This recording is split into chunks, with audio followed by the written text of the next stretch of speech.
کیا قیام پاکستان سے پہلے بلوچستان نامی کوئی ریاست تھی؟ بلوچ جوانوں کو اپنی ریاست سے لڑوانے کے لیے جو جھوٹ بولے جاتے ہیں، ان میں سب سے پہلا جھوٹ یہ ہوتا ہے کہ بلوچستان ایک آزاد ریاست تھی جس کو زبردستی پاکستان میں شامل کیا گیا تھا۔ انہیں بتایا جاتا ہے کہ تم غاصب اور قابض کے خلاف آزادی کی جنگ لڑ رہے ہو۔ اس حوالے سے ان کو کئی جھوٹی کہانیاں سنائی جاتی ہیں۔ سچ یہ ہے کہ بلوچستان کا پاکستان کے ساتھ الحاق بلوچستان کے تمام نمائندوں نے اپنی مرضی اور خوشی سے کیا تھا۔ آئیں ذرا تاریخ سے گرد جھاڑتے ہیں اور تمام واقعات اور حقائق آپ کے سامنے رکھتے ہیں۔ یاد رکھیں کہ 1947 سے پہلے بلوچستان نامی ریاست کا کہیں کوئی وجود نہیں تھا۔ موجودہ بلوچستان کو پاکستان نے بنایا ہے۔ 1933 تک بلوچستان کا یہ علاقہ 6 حصوں پر مشتمل تھا۔ کلات، خاران اور لسبیلا شاہی ریاستیں تھیں۔ مکران ضلع تھا اور باقی علاقہ تاج برطانیہ کا چیف کمشنر صوبہ تھا۔ گوادر سلطنت عمان کا حصہ تھا۔ ان سب کے معاملات بلوچ، پشتون شاہی جرگہ اور کوئٹہ میونسپلٹی کے تحت چلائے جاتے تھے۔ 1933 میں انگریز نے خان آف کلات کو لسبیلا اور خاران کا انتظامی کنٹرول دیا، لیکن ان کو ریاست کلات میں شامل نہیں کیا گیا۔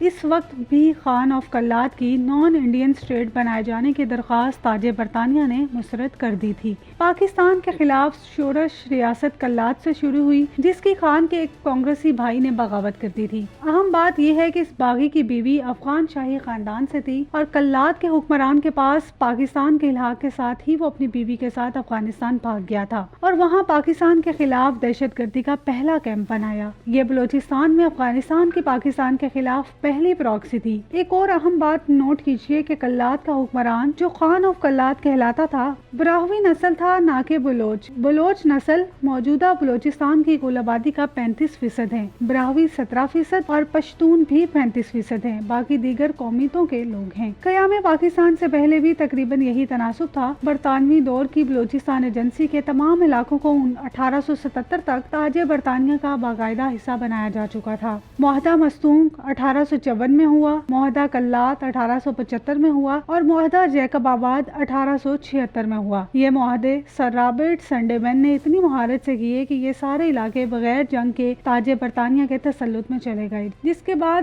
سر رابرٹ سنڈے مین کو بلوچ کا پرامن فاتح کا خطاب دیا گیا۔ معاہدہ کلات پر دستخط کرنے کے بعد خان آف کلات نے کلات کو تاج برطانیہ کے زیر کنٹرول شاہی ریاست یعنی پرنسلی اسٹیٹ تسلیم کر لیا تھا، جس کے بعد نہ کلات کو فوج رکھنے کی اجازت تھی اور نہ وہ بیرونی تعلقات یا الگ خارجہ پالیسی رکھ سکتے تھے، نہ ریلوے اور نہ وہ بیرونی تجارت کر سکتے تھے۔ نیز خان آف کلات نے برطانوی پولیٹیکل ایجنٹ کو بلوچ سرداروں کے درمیان تنازعات میں بطور ثالث تسلیم کر لیا تھا۔ خان آف کلات اس معاہدے کے تحت نہ صرف تاج برطانیہ کو ٹیکس دینے کا پابند ہوا، بلکہ وہ بوقت ضرورت جنگ کے لیے تاج برطانیہ کو افرادی قوت بھی فراہم کرنے کا پابند تھا۔ بدلے میں تاج برطانیہ نہ صرف کلات کی افغانستان سے ہونے والی دراندازیوں سے حفاظت کرے گی، بلکہ خان کو پیسے یا وظیفہ بھی دے گی۔ کلات کی طرح پورے ہندوستان میں کل 565 شاہی ریاستیں تھیں، جن پر نواب، خان یا راجے مہاراجے حکمران تھے۔ یہ شاہی ریاستیں کشمیر کی طرح خود مختار نہ تھیں اور نہ ہی یہ کوئی آزاد ریاستیں تھیں۔ ریاست کلات موجودہ بلوچستان کے کل رقبے کا 5واں حصہ تھی۔ تاج برطانیہ نے خان آف کلات، مکران اور خاران کے نوابوں اور لسبیلا کے جام کو 1903 میں شاہی دربار دہلی میں بلایا تھا۔ اس دعوت میں ساروان اور جھلوان کے نوابوں کو دعوت نہیں دی گئی تھی، کیونکہ یہ علاقے کلات کے ہی زیر انتظام سمجھے جاتے تھے۔